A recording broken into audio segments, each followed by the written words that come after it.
لله نحمده ونستعينه ونستغفره ونؤمن به ونتوكل عليه ونعوذ بالله من شرور انفسنا ومن سيئات اعمالنا من يهده الله فلا مضل له ومن يضلله فلا هادي له ونشهد ان لا اله الا الله وحده لا شريك له ونشهد ان محمدا عبد الله ورسوله اما بعد فان اصدق الحديث كتاب الله وخير الهدي هدي محمد صلى الله عليه وسلم وشر الأمور محدثاتها وكل محدثة بدعة وكل بدعة ضلالة وكل ضلالة في النار. قال الله تبارك وتعالى بعد أن نقول أعوذ بالله من الشيطان الرجيم وعاشروهن بالمعروف فإن كرهتموهن فعسى أن تكرهوا شيئا ويجعل الله فيه خيرا كثيرا. وقال تعالى الرجال قوامون على النساء بما فضل الله بعضهم على بعض وبما انفقوا من اموالهم. وقال تعالى فالصالحات قانتات حافظات للغيب بما حفظ الله.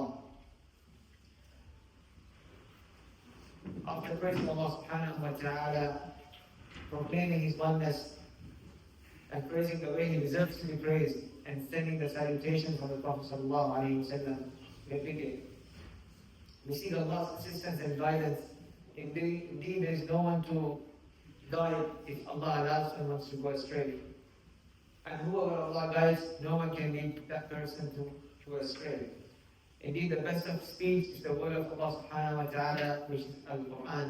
And the best of guidance is the guidance of Prophet Muhammad sallallahu alayhi wa sallam. Indeed, the worst of matters are the innovative matters in religion. Everything which is elevated leads to Jahannam, which is al-bid'ah.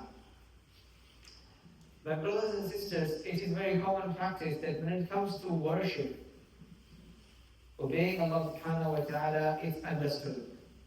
No one can come and challenge. No believer comes forward and challenges. Why do we need to pray Jumu'ah as 2 rak'ah only, while I'm praying Dhuhr every single day outside Friday as 4 rak'ah? Yes, they accept and submit to it, the commands. When it comes to worship, it's understandable to them. But we see in so many other matters of life where there are clear guidance from Allah subhanahu wa ta'ala and the Prophet sallallahu alayhi wa sallam. What is prohibited and what is allowed, what are the boundaries, but still yet we find people, when it comes to their personal life, they are hesitant to take the commands and instructions from Allah subhanahu wa ta'ala and the Prophet alayhi salatu wasalam, which causes problems, frictions, disputes, fights between, in a scenario of a family. So the topic I have chosen for today's khutbah was the ingredients of a healthy family. This topic is so vast. Instead of going on so many points, how a man has to be, or how a woman has to be, husband and wife in their relation, I want to just briefly discuss on pressing matters which are causing problems within the families. Where there are difficulties, it's not worth to discuss in detail about the expected good actions and leave those pressing matters which is really causing problems within the families. With my experience dealing with families, providing consultations, coming across scenarios within the community, I have done something that needs to be addressed. We have cultural issues. People from different backgrounds, they have their own cultural things imposed on them. I have come across a scenario where the earnings, I want to be specific on finances, family finances, how they should be managed, and who should manage it, how it should be managed, who should have a say in finances. Let's take a scenario. There is a family which consists of elderly parents, which consists of a couple, husband and wife, and which consists of their children. So there is grandparents, couple, and their children. In some scenarios, I have seen, what the man is earning, his entire salary is taken by His parents. Parents' rank is very high in Islam. There is no one above parents after Allah subhanahu wa ta'ala and the Messenger sallallahu alayhi wa sallam. Just to look at them with respect and love is an honor from Allah subhanahu wa ta'ala and a means of great reward from Allah subhanahu wa ta'ala. It's a means to enter Jannah. There's a separate detailed topic one needs to understand, but briefly I will just say in Quran, Allah commands for to be worshipped Him by Himself alone and none to be associated as a partner with Him in worship. In the same ayah, Allah commands, this is the first command, to worship Him alone and no one to be associated with Him in worship. In the same ayah, Allah brings the command of وَبِالْوَالِدَيْنِ إِحْسَانًا, be dutiful to your parents, be kind to your parents. What does that entail? It entails to look after them.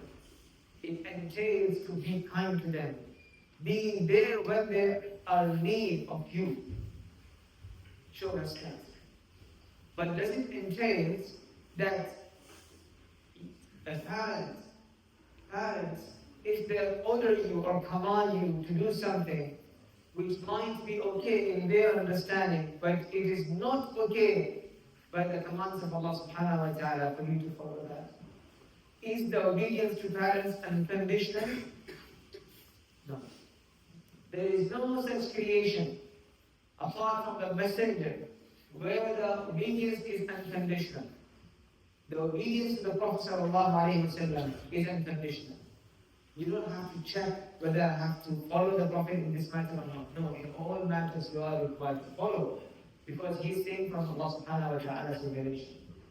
Other than the Prophet, parents, if they command you something which seems to be not correct from the Sharia aspect, you need to investigate, find out, and follow what the Sharia says, not what parents says. So what has happened in this scenario? The whole income is taken by mother or father. And the son who has earned that money is obliged to spend on his needy parents, correct? Yes. Also is obliged to spend on his dependents, who? Wife and children. Now because the entire money has gone to the elderly parents, in their control, when he wants to spend on his wife and children, he has to see from who? His own parents. So there is a system where they give pocket money to a son, their own son, who has earned a salary, for him to spend how much he should spend on his wife. This is not correct. If a man has earned the money, that belongs to him. He is the owner of that money. He is obliged to spend on his parents, on their needs, no doubt about it. But he is also obliged to spend on his other dependents, which is wife and children. So if this is happening in the family, the finances are controlled by someone who is not having direct dependencies. So in this scenario, the father-in-law and mother-in-law, they don't have the responsibility of daughter-in-law and grandchildren to look after them. It's not their responsibility, it's the responsibility of their son. So he should have his own finances in his own control, so he can spend accordingly, appropriately on both sides. So this practice needs to be revisited and discussed, because I have seen some divorces taking place because of the oppression a wife has gone through. She couldn't get her basic rights. She felt humiliated that every single thing she has to go through a hierarchy all the way up to the in-laws, and they will decide what she should get and what she shouldn't get. And there are things where she is not comfortable to ask to the in-laws, to the mother-in-law, father-in-law. She feels very shy. So my brothers, have a clear understanding. They are your finances. If you have earned it, it belongs to you. You are responsible to spend on your dependents by Allah subhanahu wa ta'ala. And every single penny you spend, have intention of ajr. Because it's an obligation upon you to spend. وَعَاشِرُوهُنَّ بِالْمَعْرُوفِ. And one of the reasons where husbands or men are given extra responsibility or extra grade by Allah subhanahu wa ta'ala because of the responsibility of spending on their dependents. وَلِلْرِجَالِ عَلَيْهِنَّ دَرَجَةٌ. Allah has given an extra rank for men over women because of this responsibility of spending. This is one scenario. Another scenario, which is usually understood in Western countries, and people have understood this as an Islamic understanding, which is a cultural imposed understanding of West, of a part of communism.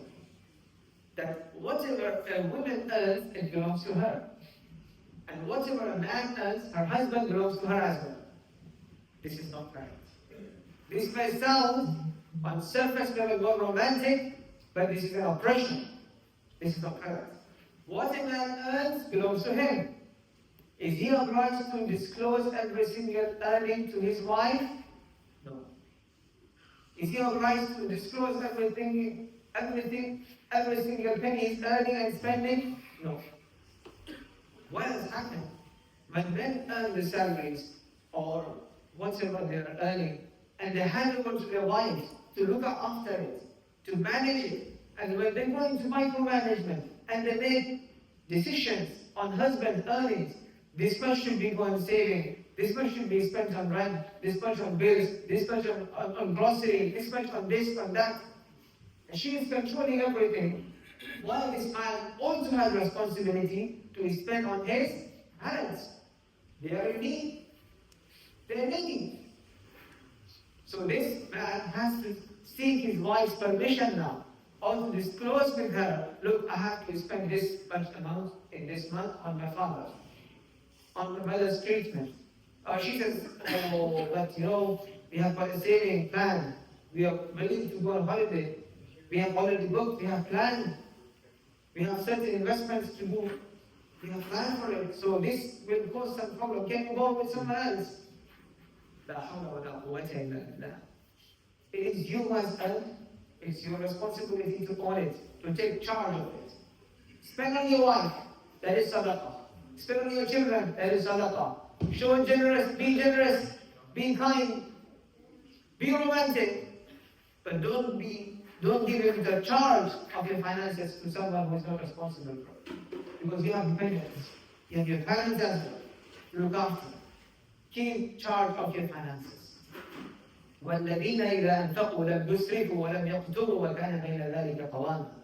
One of the characteristics Allah subhanahu wa ta'ala has given, mentioned in the Quran about the people of Jannah, how they spend their wealth in this body life. Neither they are extravagant, nor they are stingy. They spend appropriately. They earn halal, and they spend where they are supposed to spend. And you can only do that if you have full control over your finances. If you don't have control over your finances, then you will be in a time where you feel stuck. How can I fulfill my duty now? Because the other person is not giving permission. بارك الله لنا ولكم في القرآن العظيم ونفعنا وإياكم بالآيات والذكر الحكيم.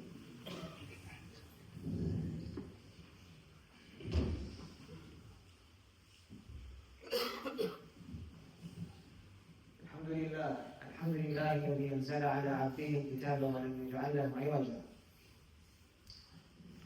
Some other common issues which I have come across, which is very sad to disclose. Gender superiority it exists in some people's mindset, where if a son is born in a family, people are coming forward and greeting of the good news. If a daughter is born, a baby girl is born, they don't come forward with the same good news and greetings. They are saying, oh, next time inshallah it will be a boy. What is this? يخلق ما يشاء يهب لمن يشاء إناثا ويهب لمن يشاء الذكور. Allah says, whoever He bestows gifts with, whoever He wants He gives boys as gifts. Whoever He wants He gives girls, daughters as gifts. In fact, in the Quran, daughters are mentioned first. يهب لمن يشاء إناثا. Whoever He wants He gives them with daughters. وَيَهَبُ لِمَنْ يَشَاءُ الذُّكُورَ. And whoever he wishes, he grants them with sons. أَوْ يُزَوِّجُهُمْ ذُكْرَانًا وَإِنَاثًا. Whoever he wills, he gives them both sons and daughters. وَيَجْعَلُ مَنْ يَشَاءُ عَقِيمًا. And whoever he wants for, he gives them none. It's a blessing from Allah subhanahu wa ta'ala. But to show superiority, more love and happiness towards the birth of a baby boy, and showing remorse indirectly, passively towards the birth of a baby girl, it is pure un-Islamic. It is pure un-Islamic.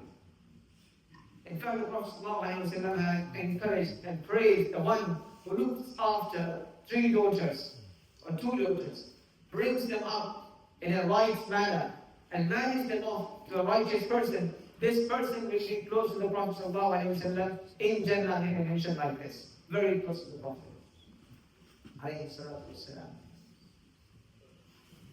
So, my brothers and sisters, there are so many cultural things which are breaking our society. There's an oppression still going on. I heard a few places in London when the families came up to me and they mentioned these things. The sister had 4 daughters, and every single time when a daughter was born, husband wasn't there with her. And every time when he was informed it's a baby girl, he said to her, next time boy, next time boy.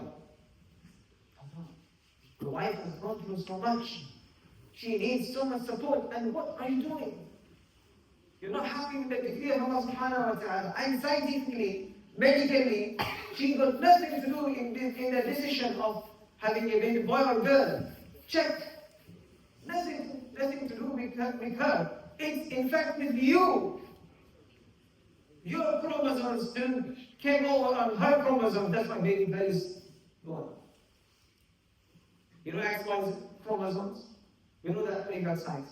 So how these men and their families are blaming a lady, the daughter-in-law, for giving birth to a daughter, a baby girl. In fact, this sign is mentioned in the Quran among the characteristics of people of those who don't believe in Akhirah. People of Quraysh, the Meccans, the disbelievers, when they were informed about the news of a baby girl, يَتَوَارَى مِنَ الْقَوْمِ مِنْ سُوءِ مَا بُشِّرَ بِهِ أَيُمْسِكُهُ عَلَى هُونٍ أَمْ يَدُسُّهُ فِي التُّرَابِ. You will see the sadness on his face. He wants to shy away and to hide himself underneath the earth. And that's what the evil act they did. Furthermore, what they did, we know what they did. What they used to do. SubhanAllah. We ask Allah subhanahu wa ta'ala to grant us the correct understanding, correct action with ikhlas, and to shun all those evil practices, while for any XYZ reason which are still continuously going on within our families. Number one thing, my brothers and sisters, a man could be wrong, a wife, husband could be wrong, wife could be wrong, elderly parents can be wrong, children can be wrong. When there is a dispute, when there is a friction, when there is disagreement, who do we go back to check who is correct and who is wrong? And what should be done as a solution? There is the book of Allah, there is the sunnah of Prophet sallallahu alayhi wa sallam, which is a sharia, which is an Islam. So when you see things happening, reach out and get consultation. What is the Islamic ruling in this matter? And when that matter is explained to you, finish all the disputes, disagreements, both husband and wife, parents and children, grandparents, grandchildren, everyone. Just submit to the commands of Allah subhanahu wa ta'ala. What the Islam says, just follow that. And leave the cultural aspect. Last point to touch upon, then I will finish. The wife has right to ask for her privacy, ask for her own accommodation. Yes? If she presents this request that I want to have your own accommodation, could be small, but separate kitchen and toilet and bedroom, no one is interfering with her. This is her right. This is not something should be looked down upon. Then why is she demanding for this? You have responsibility to look after your parents. Be there when you are needed. Be close to them. Find a place where you can reach out to them easily. But if you have got, especially if you have got brothers and sisters, and you are forcing your wife to be with them, to live with them, while you have the means to give her an accommodation separate, then this is not correct. This is not correct. To impose on someone to sacrifice their rights and to go through the challenges. Everyone suffers in this environment. Parents suffer and the wife suffers. And they both all have to compromise every day in this challenge. And they live with fights. It's much better than to be apart and love each other than to be under the same roof and fighting each other every single day.